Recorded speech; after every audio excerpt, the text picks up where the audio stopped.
Hello, everybody, and welcome back to Cardmarket series Barcelona 2019. We are in the top 8 of our modern event. Bam! Like I said, that went by pretty fast. We rushed through the Swiss, and now we're already in the top 8. We saw in the last round paradoxical outcome, Urza, artifacts, shenanigans, madness. Yeah, doing it again. Doing it again. So that's definitely a deck in the top 8, but that's not the deck that we are going to view right now because my prayers have been answered. We're finally going to see some Stoneforge action. Told It you. is, huh? I told you. Yes, it is With your blue-white. Stoneforge action, I get my Oza winning. Okay, yeah. Right? I mean, and then we get them both in the that in the top final 8. phase of Yes, yeah, exactly. gotcha. So we have blue-white Spirit with Stoneforge versus blue-white Control. So what do we have here, Toffel? We have blue-white spirits on. Okay, yeah, okay, I hear you. That's a very traditional matchup, as you expected it to be more like 2 years ago or Uh-huh. something. Usually that would favor the spirits player a little bit because of just how the flash interacts. Okay. You can play something on their opponent's turn. If they don't interact, you can also play something your turn. And I don't know if Collect the Company is still up to date, but that was a major card of getting back. You can use the Mausoleum Wanderer to interact with counter spells and stuff. You have hexproof flyers, which was back then a bit awkward against Terminus, right? But now they cut back on Wrath to play more Stoneforge Mystic and stuff, so they're pretty effective. So right now I would give the edge to blue-white spirits. Okay. And on the other hand, I mean, blue-white has a lot of very effective tools. You can play Stoneforge and then Better Skull. As soon as Stoneforge is in play, there are no real means of interaction besides Path of Exile. Yeah. So, you know, it comes a lot down to how you line up your stuff, which, well, it's Magic. But it looks like the Spirits deck took a mulligan down to 5. Aww. And that is definitely not going to help him. All right. Well, we saw people winning on 5 today. Did you know that if you attended this event today in Barcelona, you got those 25 years anniversary Magic sleeves for free just for attending? That's probably why he's using those. Is that a feature for this series only, or only for this specific event? Damn. On the other hand, we see 7 cards for the blue-white players. Yeah, so just as it should be. Blue-white is such a complicated deck to optimize, as it is with most of the control decks, because you're answering stuff that you don't know what it is, right? So a lot of the answers are very good at answering specific stuff and very bad at answering broad stuff. If you name like Path to Exile, Spell Snare, Cryptic Commands, all of those have different applications, and most of those are very bad in certain situations. So if your opponent plays a lot of Scape Shift, for example, a lot of lands, your Path to Exile doesn't do anything. Yeah. If your opponent plays Urza, well, then maybe your Supreme Verdicts don't do anything. So the way most of your spells have to fit in a certain topic is complicated because you have to slice all those different interactions into slots of your game. Like a game.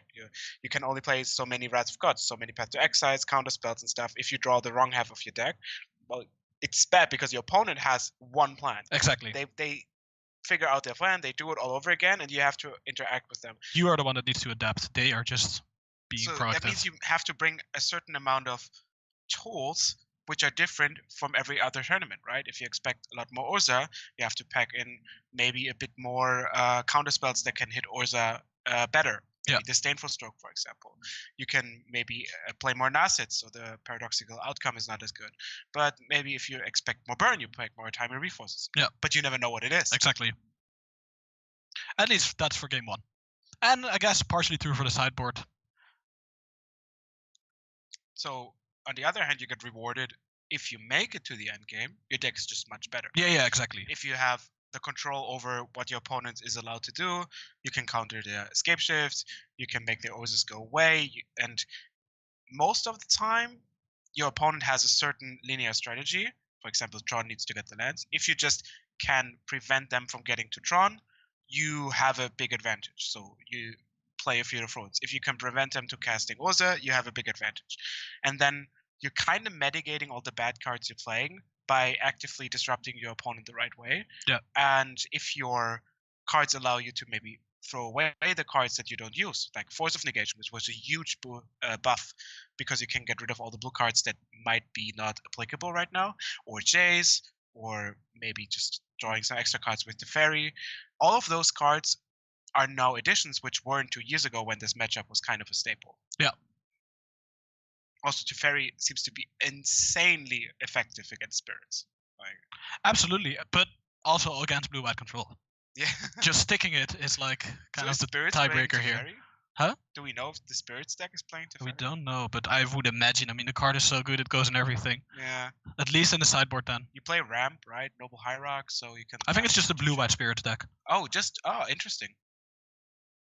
So probably either Vial is what they play. But if you play either way, you probably don't play Teferi. You probably will be able to see the deck list on the side of the screen as soon as the cardboard live thing gets updated. Yes, it should exactly. be fairly quickly.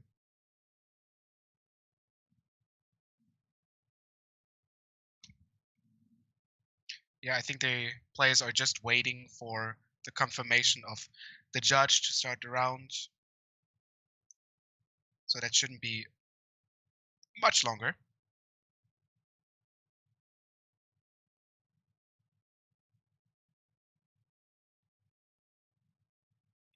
Right.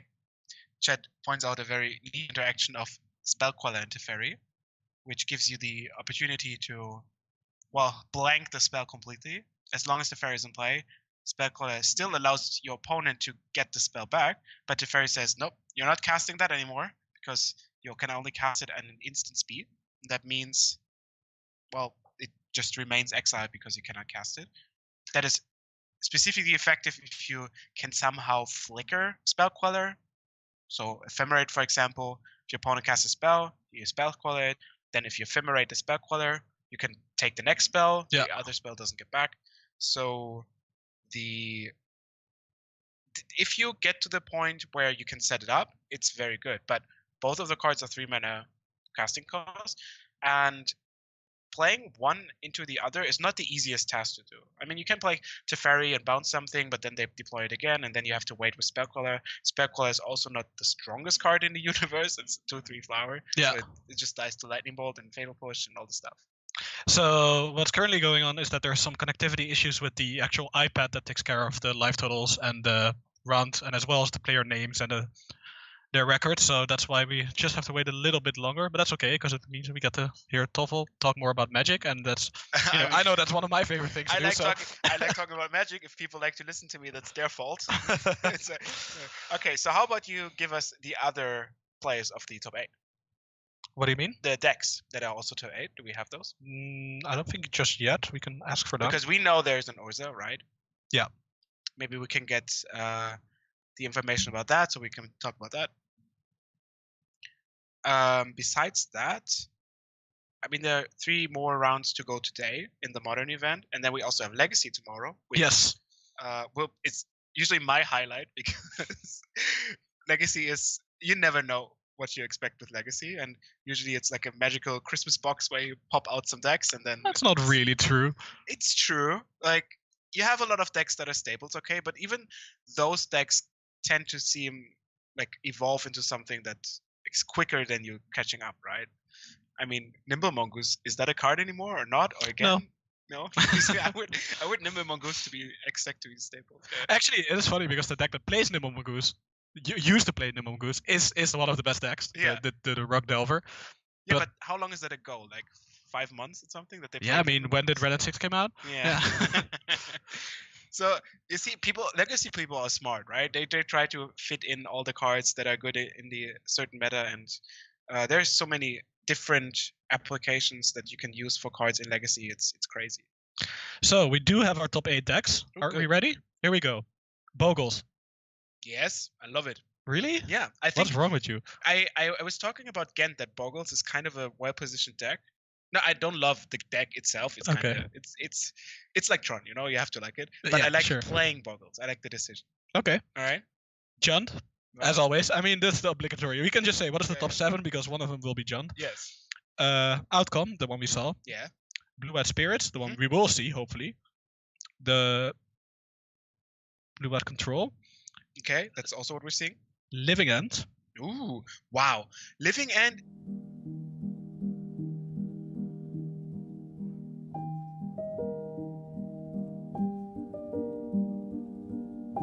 Holding Tarn.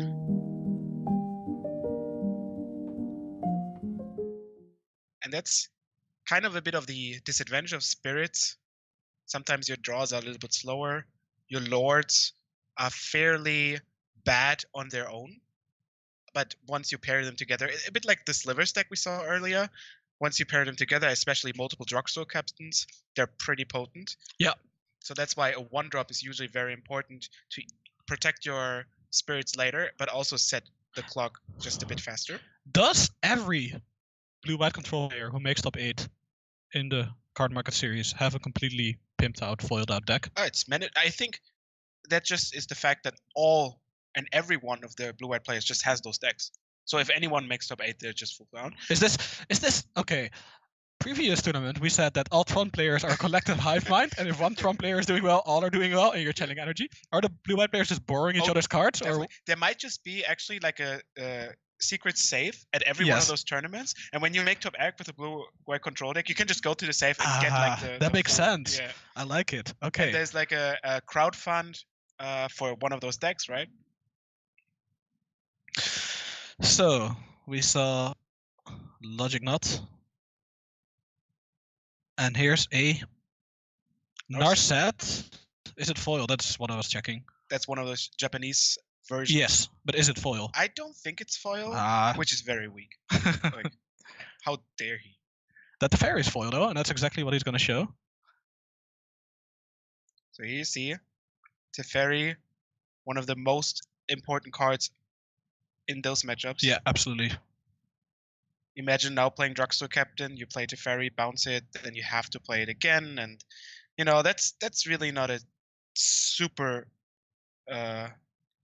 good outcome for the Spirits players. You see, Drugstore Captain. I mean, you're just casting a Grey Ogre. That's not very impressive. For now, anyways, right? Your opponent is drawing like multiple cards with a 3-mana dig through time. Look at the hand. That is beautiful. Snapcaster, Supreme Verdict, Path to Exile. And there's even a Force of Negation there. Yeah, the only thing that's missing is kind of a 4th land, which unfortunately now she's not able to find. Nope. But who needs lands when you can just get rid of everything? So Drugstore Reaver gives other spirits hexproof, right? Others. Yeah. Exactly. That's the point. Exactly. So do you just slam Teferi and downtick? Teferi, bounce.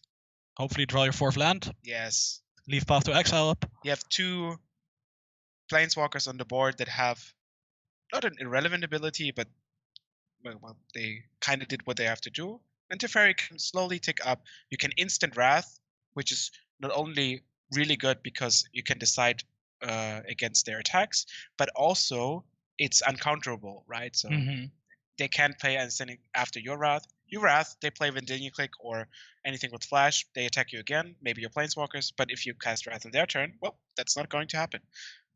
But Ardia decides against the Teferi. Anyways, now the deck lists are live, so you can use the Cardboard Live overlay, and you can find those little backs of the Magic cards icons in the bottom left and right, and click on them and just see the full deck list of both of these players. Supreme Phantom, Mutavault, swing in. And I'm fairly sure that Narset doesn't have an application for the Spirits player again. I mean, I don't not see really. There's like those Canopy lands. We can see Waterlogged Growth. Okay, he can crack it in its opponent's turn, but yeah, I've cracked my fair share of Canopy lands in my turn and didn't draw a card. You forgot the Narset? Yeah. Okay. I forget all of those. When did that happen? You don't play Canopy lands in Tron. Well, now you actually do. I guess you can play the Nurturing Peatland, right? Yeah, exactly. That could work. But sometimes I don't actually know when. I think we tested for a tournament or something. It was just not my brightest day. But then again, those planes are so complicated. Right, here we go. There's the Teferi. And this time it's backed up by Path of Exile. Yeah. Because Ardria assessed correctly that Mutavault is going to kill the Teferi, and he didn't want that, which is fine.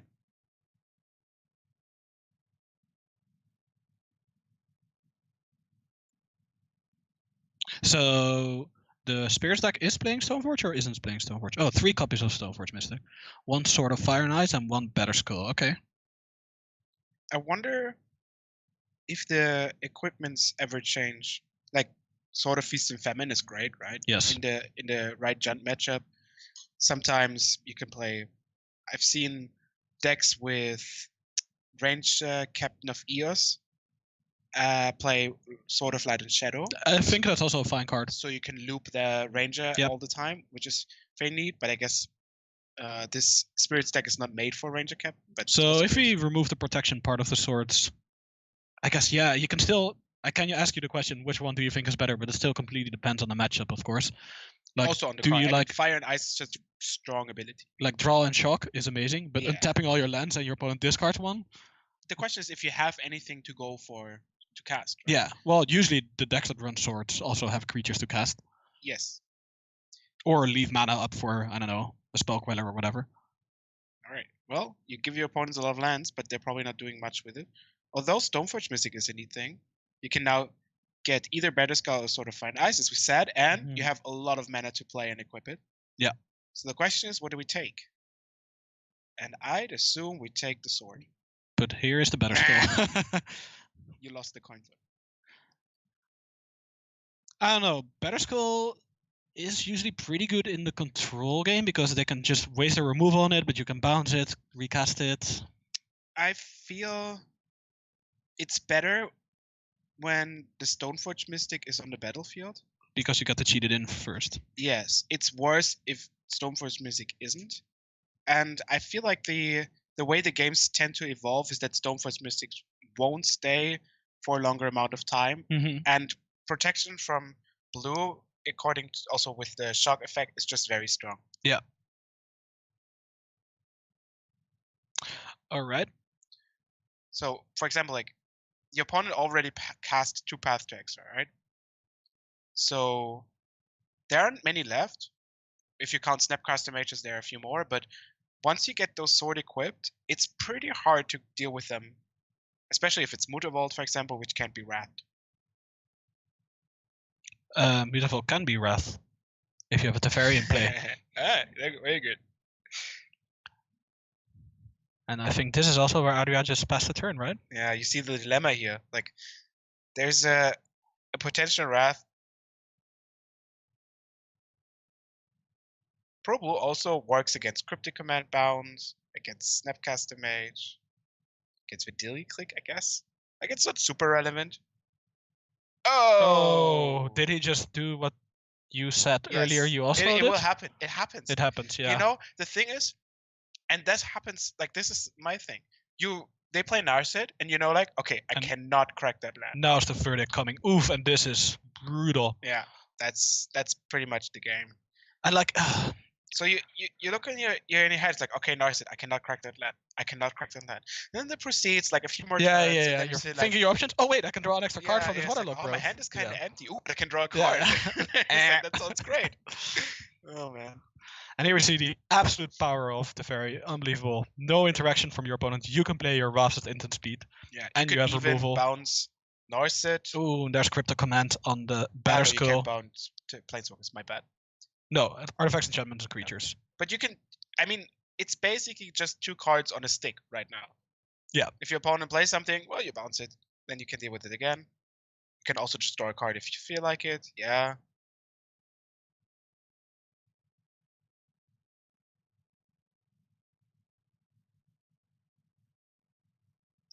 Very comfortable position for Adria here.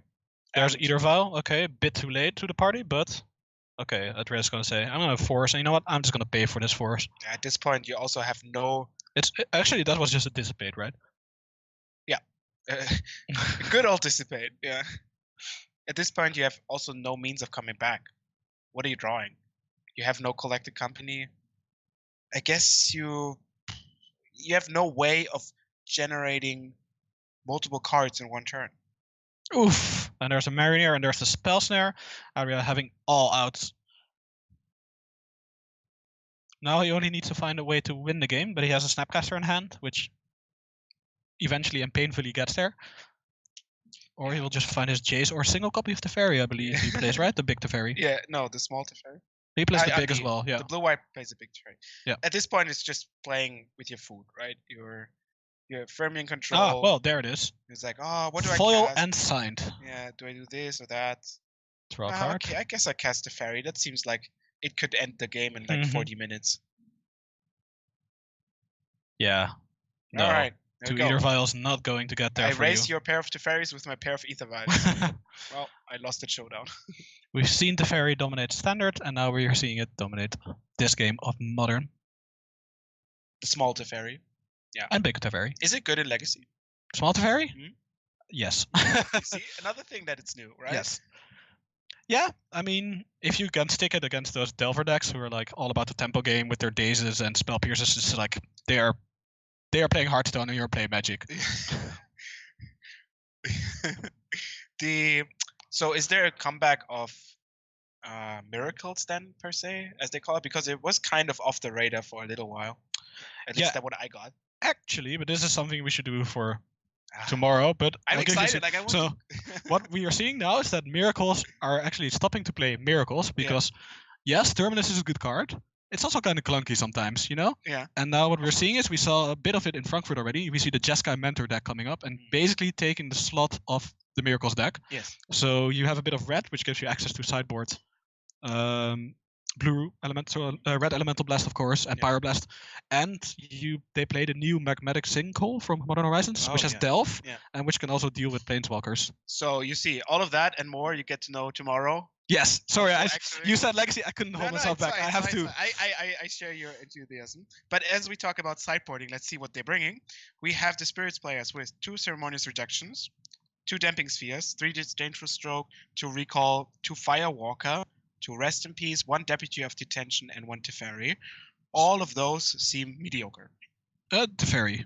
Like, you have Teferi, cool. But yeah, he did not come prepared for I can see blue-white control. boarding 1 or 2 copies of Disdainful Stroke.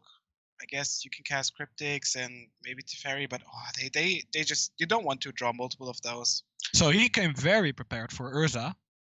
Yes. And Burn. Yes. And one of those things might be just, okay, my main deck is fine enough. Like, I don't need to improve much. What I honestly think is that he did not expect to face blue-white control in the top 8. How about that? Yeah, sure. And then you're now caught off guard. Sometimes in Modern, you go like, okay, I have no room for cards against that deck. I feel like it's not really reasonable to play cards specifically for blue-white or make some room for it. So, yeah, you just say, well, if it comes to that point, I'll probably have to deal with it. It's future me's problem. Yeah, right? Exactly. On the other side, on blue-white, we have 1 Ceremonious Rejection, 2 Celestial Purge, 2 Damping Sphere, 1 Dovid's Veto. All of those are basically for other matchup. Rest in Peace, Stoly Science as well. Ashiok. No, we have 2 Monastery Mentors, which might come in. Why? Just because you want to maybe attack the game from a different angle.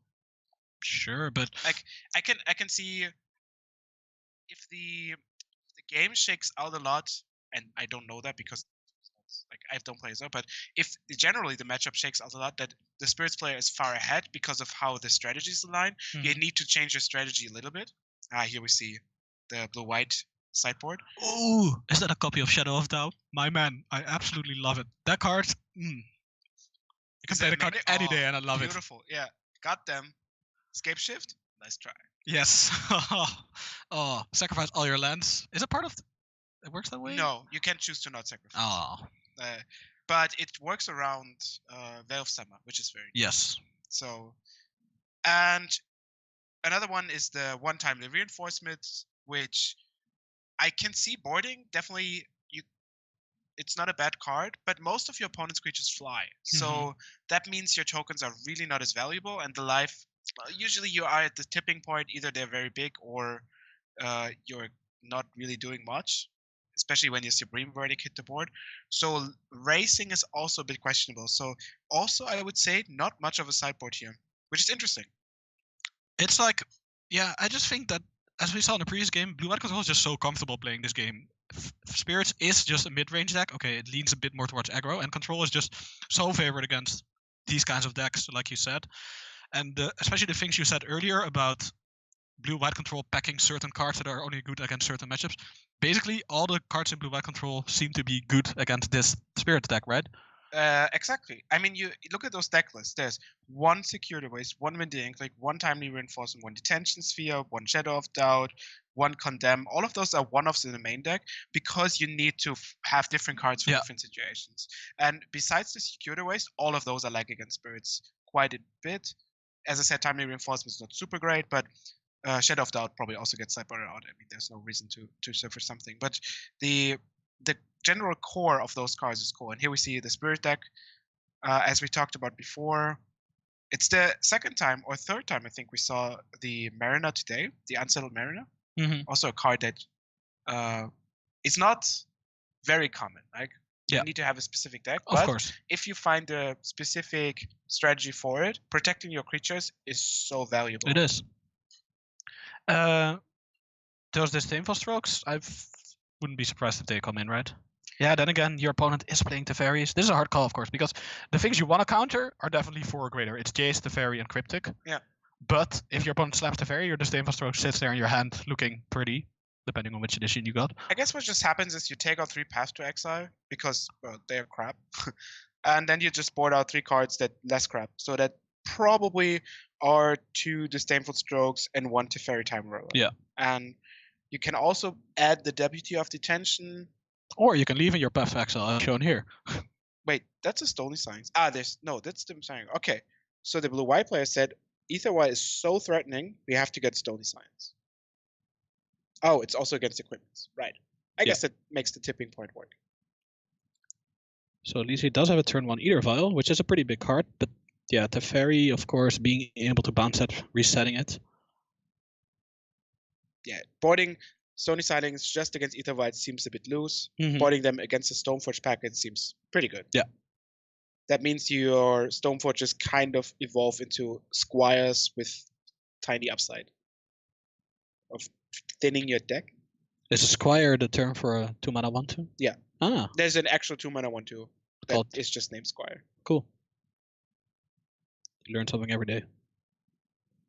It's even legal in Modern because of Time Spiral. you can cast Squire. All right. Looks like both players are keeping their 7s. That looks like a 6-card hand. Oh, he already mulliganed. Okay. Making a photo.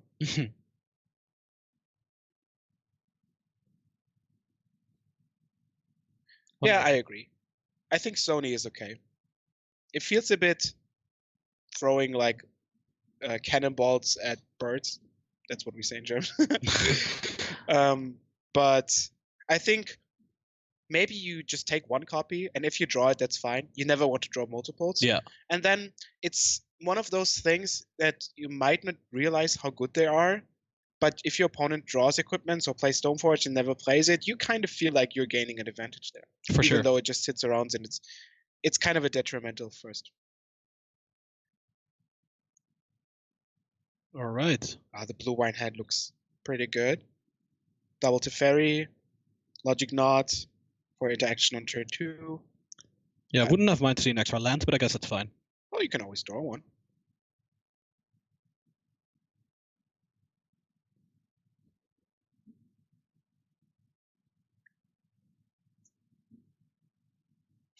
All right, so there's the Ether Vial on turn 1, and Adria just plays his Floodstrand past their turn. Looks like he did draw another land, so fetches away that Floodstrand, probably for a Hallowed Fountain.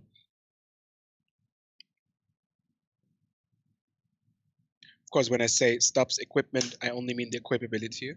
Better Skull, for that matter, still is able to regenerate the Germ token. Yeah, but you cannot bounce it. Yeah, exactly. So you need to get rid of it once. And yeah, that's a card. So Vial ticks up to 2. We have a Rattle Chains and 2 Supreme Phantoms. And the play pattern of casting Phantom and then protecting with Rattle Chains would have been really neat. But now you can't afford that because that means, well, you don't have a creature. You can also not play Supreme Phantom and then next turn just say go. Ooh, the Teferi bouncing with Ether Vial on 2. That's bold. No, the Ether Vial can't be activated. The Stony Silence is in play. Of course. That's the whole... Yes, the whole oversaw that for a second. Yeah, and you can my bad, also see on Albert's face like this is super frustrating not being able to interact the way your deck needs to.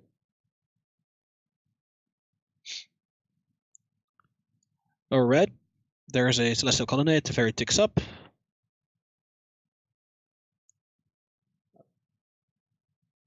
Yeah, what is Albert hoping for? He's going to swing at the Teferi.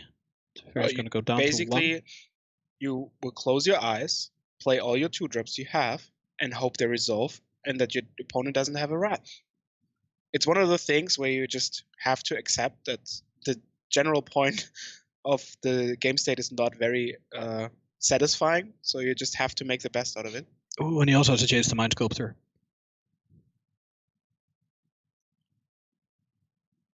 So both Stony Silence and Teferi completely shutting up off the Spirit deck here.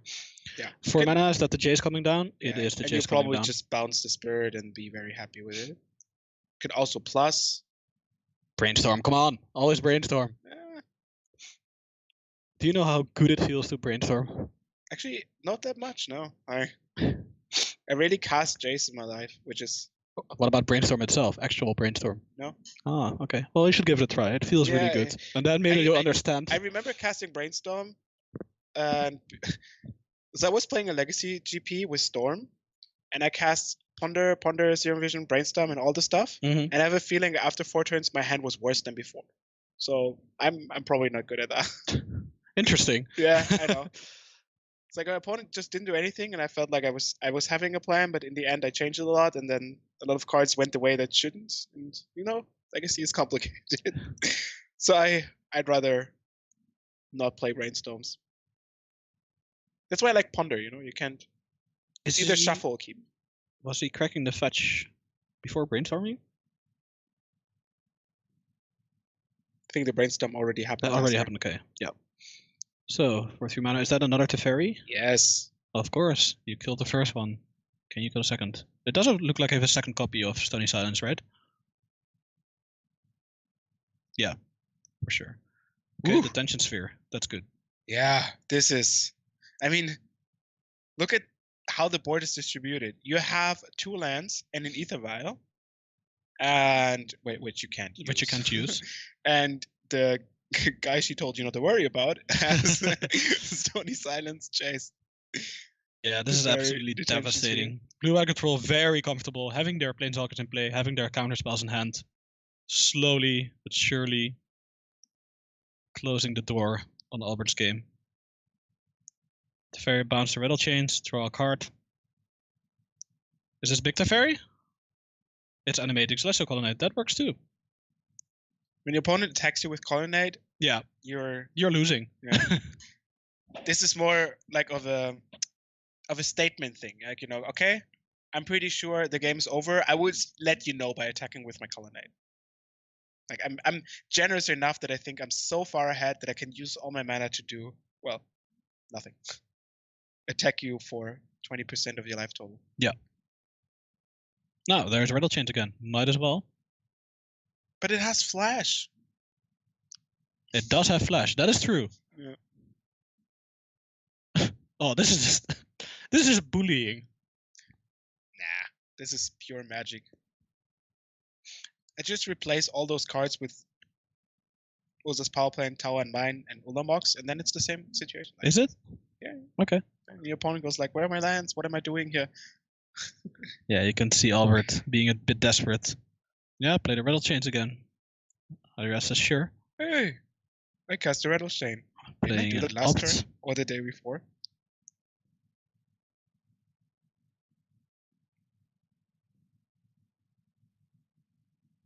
And another opt.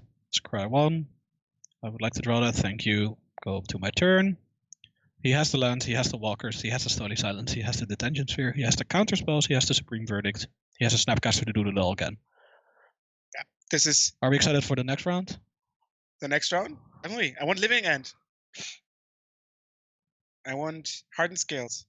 Actually, like all of those decks in the top 8 seem great. Yeah, this is our quarterfinals, which I assume will be ending fairly soonish, depending on... Oh, there's the mentor. Yeah. So Albert very happy that he left that Path to Exile in his deck. This was he saw this. Yeah. Got you. Got again. you. Still had all these. Right, and there's the handshake. Yeah, so that was the quarterfinals.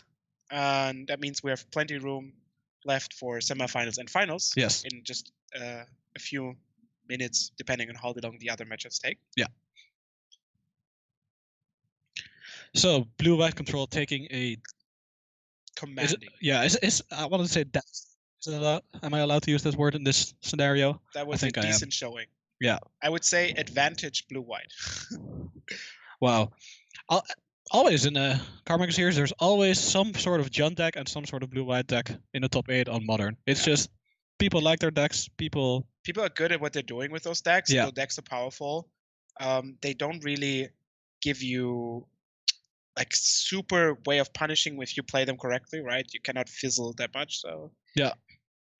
They're also very popular. Like if you look at the metagame breakdown, they usually have around 8 to 14%. Usually it's like the 2 most played decks even. Yeah. So it's fairly reasonable that one of those makes the play. Yeah. And it's always the foil blue-white game, isn't it? I mean, I'm a bit disappointed that we didn't get to see the Guru lands.